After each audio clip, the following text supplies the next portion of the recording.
Friends, welcome back to Jewish Anytime here on Tisha B'Av 2026. So one of the most confusing statements of our sages that appears in the Talmud, the oral law, relates to the reason why the first temple was destroyed. The answer given seems astonishing. It says the land was destroyed because our ancestors did not recite the blessing over the Torah before learning it. Footnote, before we study the Torah, there's a specific blessing we have to say. That was the cause of the destruction of the temple? Not idolatry, not murder, not immorality. How can failing to say a blessing before learning Torah create such a gulf between the Jewish people and God that it resulted in the destruction of the temple and an exile that has lasted 2,000 years? So one of the contemporary commentators suggests a profound answer. The problem was that the Jewish people had lost sight of what that blessing represents. So let's focus on 8 simple words that we say every morning. Quote, who chose us from among all the nations. So these words are statements of responsibility.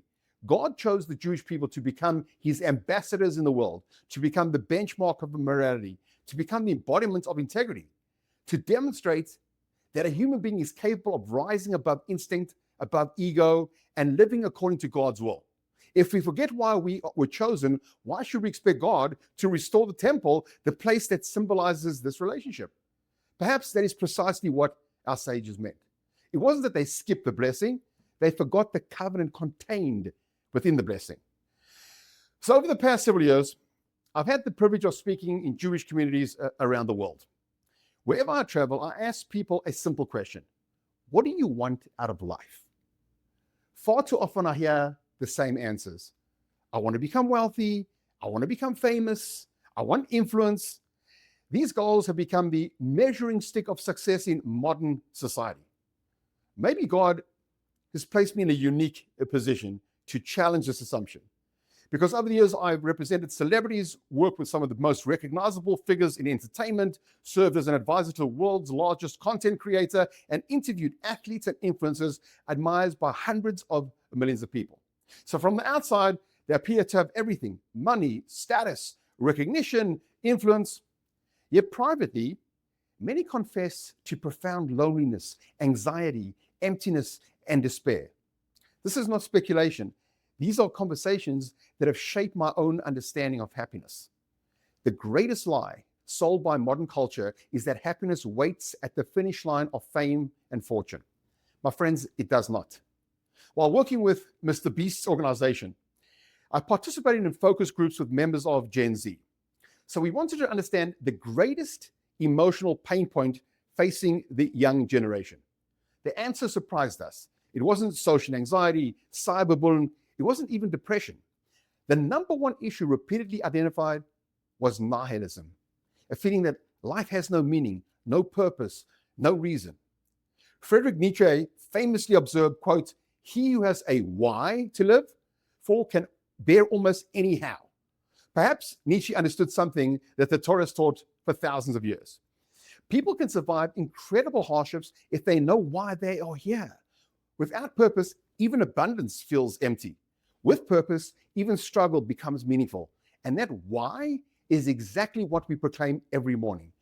Who chose us from all the nations. He chose us to become living examples of holiness, to demonstrate that the soul can govern the body, that discipline is greater than indulgence, that kindness is stronger than cruelty, that truth matters, that family matters, that Shabbat matters, that God matters.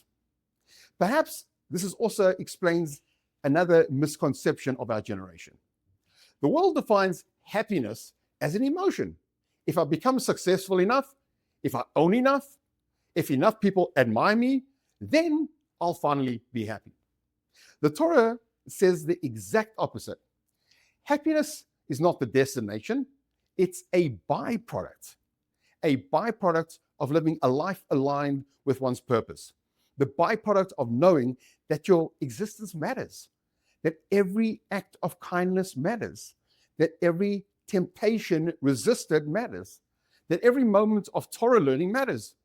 The happiest people I've ever met are not necessarily the richest, nor the most famous. They are the people whose life possesses meaning. So as we sit here on the floor on Tisha B'Av, mourning a temple destroyed almost 2 millennia ago, perhaps our sages are asking us a question. The temple represents a relationship built upon a shared mission. God says, I chose you. Our response must be, and we choose to live up to that calling. Only then can God return, so to speak. And so, my friends, permit me to end with a heartfelt appeal. Take it from someone who spent years around some of the biggest names in pop culture. Don't envy the world that the algorithm celebrates. Don't measure success by followers. Don't measure worth by wealth.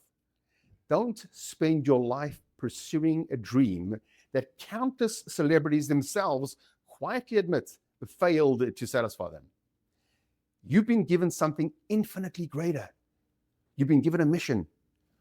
Who chose us from all the nations? God chose you. He chose you to become a light unto the nations, to demonstrate that genuine greatness is measured not by popularity, but by character, not by influence, but by integrity, not by possessions, but by purpose. May we once again embrace that sacred mandate. May we proudly become God's ambassadors in his world, and may we soon merit the fulfillment of the promise we've been awaited for so long, that the third temple shall be rebuilt, and that the world will once again recognize the unique role the Jewish people have been mandated to play as a light unto the nations.